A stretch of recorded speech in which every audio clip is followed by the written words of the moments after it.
Start करने से पहले कहना चाहेंगे कि इस वीडियो को आप शेयर जरूर कीजिएगा अपने सभी दोस्तों के साथ। Hello everyone, welcome to our channel best English classes by Pankaj sir, where today we are going to understand the stanza wise explaining and after it I explain summary in Hindi. So आप ये video last तक जरूर देखिएगा।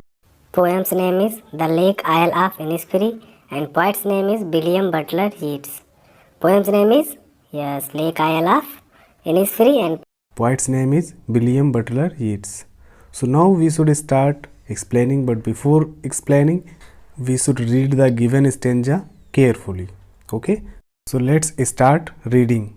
I will arise and go now and go to Innisfree, and a small cabin built there of clay and wattles made. 9 vine rows will I have there, a hive for the honey bee, and live alone in the bee loud glade. And live alone in the bee loud glades. Now we should understand it in Hindi. अब हम समझेंगे इसको हिंदी में, इसका meaning क्या होता है, और इसके बाद आपको हम पूरा समरी भी बताने वाले हैं हिंदी में एज अ स्टोरी। हिंदी में आपको एज अ स्टोरी हम इसको बताएंगे जो बहुत ही क्लियरली आपको समझ में आ जाएगी, इसलिए आप ये वीडियो लास्ट तक जरूर देखिएगा। तो चलिए सबसे पहले स्टैंजा वाइज इसकी मीनिंग समझते हैं। इस कविता में कवि जो है वो कहता है कि वह इनिसफ्री जाना चाहता है। कहाँ जाना चाहता है? इनिसफ्री। और वहाँ वह अपने लिए मिट्टी और छोटी झाड़ियों के साथ एक छोटा कमरा बनाएगा, जिसका यूज वो किस लिए करेगा? केविन की दीवारों की तरह और बाड़ बनाने के लिए करेगा। इसके अलावा जब वह वहाँ रहेगा तो उसे खाने के लिए कुछ भोजन की आवश्यकता तो होगी, इसलिए वह अपने केबिन के पास सेम की 9 पंक्तियाँ उगाएगा। इसके साथ ही उसके पास मधुमक्खी से ताज़ा शहद प्राप्त करने के लिए एक मधुमक्खी का छत्ता होगा। शहद के प्राप्त करने के लिए क्या होगा? मधुमक्खी का छत्ता होगा। और इसके अलावा कवि कहता है कि खुली जगह जहाँ वह अपना कमरा बनाएगा मधुमक्खियों की गूंज भरी आवाज़ से भरा होगा, वहाँ वह शांति और सुकून से रहेगा। ओके, वहाँ वह कैसे रहेगा? And live alone in the bee loud glade. कैसे रहेगा? वहाँ वह शांत और सुकून से रहेगा, मधुमक्खियों की गूंज भरी आवाज़ से भरा होगा वो कमरा जो वो बनाएगा। चलिए अब देखते हैं second stanza. And second stanza is given just in front of you. So firstly we should read it carefully. After it we will understand it in Hindi. And I shall have some peace there, for peace comes dropping slow, dropping from the wells of the morning to where the cricket sings. There midnights all a glimmer, and noon a purple glow, and evenings full of the innate wings. तो ये हमने reading कर ली। अब इसको समझते हैं इसका meaning क्या होगा। तो सेकंड पैराग्राफ में जो कवि है वो जब वह इनिसफ्री में, ठीक है, इनिसफ्री में शांति महसूस करेगा, और धीरे धीरे वह शांति महसूस करेगा क्योंकि शांति की भावना धीरे धीरे महसूस होती है। वह यह भी बताता है कि वह कैसे शांति महसूस करेगा।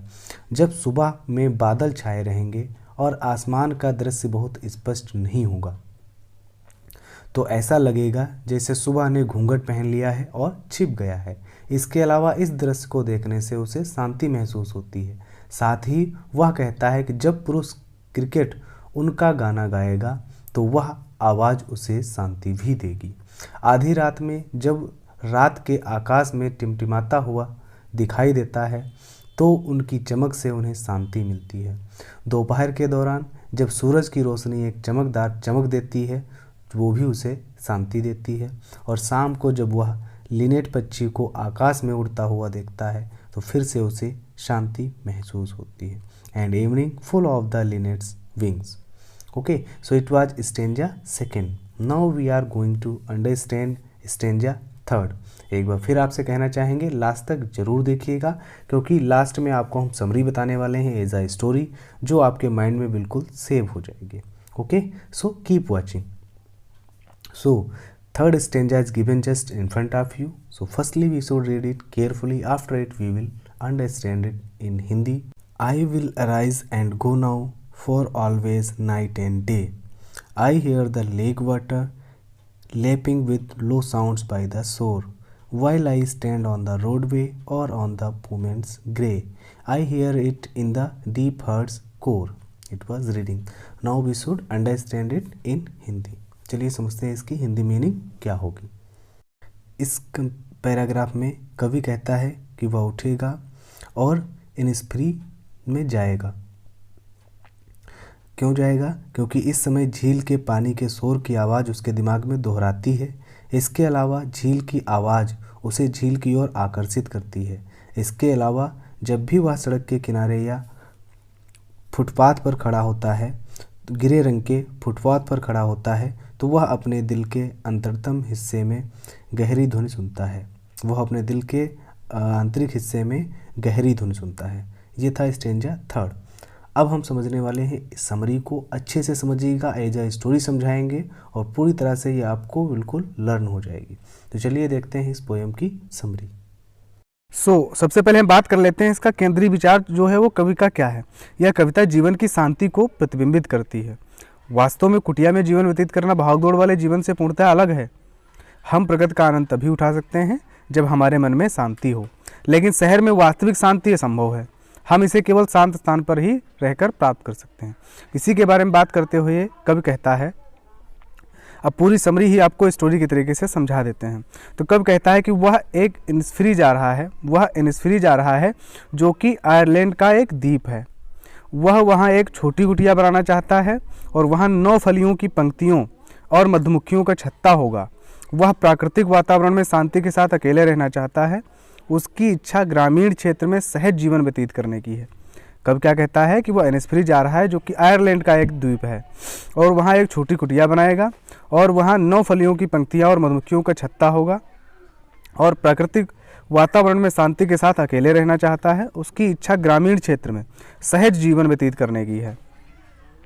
अंत में कवि क्या कहता है कि प्रतिदिन नित्य रात में वह झील के पानी को किनारे से टकराते हुए सुनता है।